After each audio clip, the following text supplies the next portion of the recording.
Buddies, ఈరోజు హల్దీ ఈవెంట్కి highlight అంటే డెకరేషన్ అనే చెప్పుకోవాలి. చూసారా ఎంత బాగుందో. దాని తర్వాత మాత్రం మా డ్రెస్లే. నేను ఇవి స్పెషల్గా కస్టమైజ్ చేయించుకున్నా.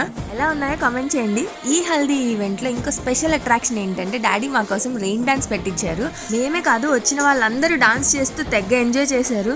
ఇప్పుడైతే హల్దీలో మా హడావిడి చూసేయండి.